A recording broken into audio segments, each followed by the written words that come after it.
11 दिनों तक चलने वाले महापर्व यानी कि गणेशोत्सव की शुरुआत 27 तारीख से हो रही है। उसके पहले पूरे मुंबई में चारों तरफ गणपति बापा के पंडाल बनकर लगभग तैयार हो चुके हैं। मैं इस वक्त मौजूद हूँ दुनिया भर में प्रसिद्ध लाल बाग के राजा के पंडाल में और यहाँ पर तैयारियां लगभग पूरी हो चुकी हैं। तस्वीरें अगर आप देखें तो ठीक सामने बापा का वो पंडाल बन रहा है जिसको देखने के लिए दुनिया भर से लोग आते हैं और इस कर्टन के पीछे, इस पर्दे के पीछे बापा की वो प्रतिमा मौजूद है जिसकी एक झलक के लिए लोग कोने कोने से यहाँ पर पहुँचते हैं। तैयारियां लगभग पूरी हो चुकी हैं। 11 दिनों तक चलने वाले इस पर्व को लेकर हर तरह से तैयारी आपको यहाँ पर देखने मिलेगी। ये फिलहाल आप दुकानें खुली हुई देख रहे हैं, लेकिन जैसे ही त्यौहार का आगमन होता है यहाँ पर पूरी दुकानों को बंद कर दिया जाता है और यहाँ पर आप देख सकते हैं कि लंबी जो कतार है वो लगी हुई दिखाई देती है।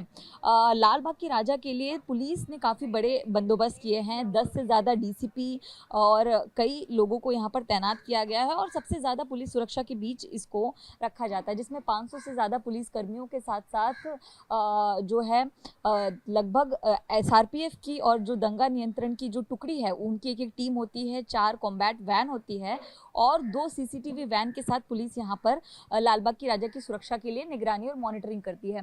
ये तस्वीर मैं आपको दिखाऊं कि आसपास की जितनी भी दुकानें हैं वो बुधवार के दिन से बंद हो जाएंगी, क्योंकि यहाँ पर भक्तों की कतार लगती है और उस भीड़ को मैनेज करने के लिए, क्राउड को मैनेज करने के लिए इन दुकानों को बंद कर दिया जाता है। और यहाँ पूरी भीड़ जहाँ जहाँ आपकी नज़र जाएगी यहाँ तैयारियाँ होती है लाल बाग के राजा के भक्तों के दर्शन के लिए। तो कड़ी पुलिस सुरक्षा के बीच यहाँ पूरी तैयारियां की जाती है। आपको बता दें कि लाल बाग के राजा को 11 दिनों तक नो ड्रोन जोन जो है घोषित किया जाता है। अगर आप यहाँ पर किसी तरह से ड्रोन उड़ाते भी हैं तो आपके ऊपर जो है वो केस किया जाएगा। ये देखिए तैयारियां लगभग पूरी हो चुकी हैं, कुछ तैयारियां अभी भी चल रही हैं।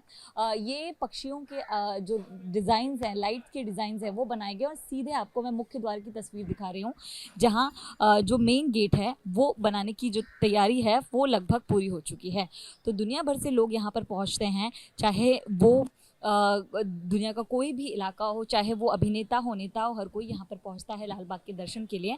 500 से ज़्यादा पुलिसकर्मी, 10 से ज़्यादा डीसीपी, कई एसीपी और एसआरपीएफ और जो राइट कंट्रोल पुलिस की कई टुकड़ियाँ जो हैं वो यहाँ पर मौजूद होती हैं, ताकि लाल बाग के दर्शन के लिए जो भक्त आएँ उनकी सुरक्षा का पूरा इंतज़ाम यहाँ पर किया जा सके। और अब जो तैयारी है वो लगभग लाल बाग के राजा की पूरी हो चुकी है और कुछ ही दिनों में, यानी कि उनके विराजमान होने से कुछ दिन पहले यहाँ पर फ़ोटो ऑप किया जाएगा, यानी कि उनकी पहली झलक जो है वो देखने मिलेगी। और ये जो गलियाँ आपको दिखा रहे हैं, ये गलियाँ, ये दुकानें तब बंद हो जाती हैं जब लाल बाग के राजा का आगमन होता है। ये देखिए, ये जो सजावट की गई है फूलों से, ये इस बार मुख्य आकर्षण रहने वाला है। और मैं आपको सीधे गेट की तस्वीर दिखाती हूँ जहाँ से लाल बाग के राजा का जो मुख्य गेट है वो देखने मिलता है। और यहाँ अभी से बाहर तमाम पुलिसकर्मी और सुरक्षाकर्मी जो है वो यहाँ तैनात दिखाई देंगे। गेट की तस्वीर देखिए, ये अब 11 दिनों तक भक्तों के लिए सबसे बड़ा मेला, सबसे बड़ा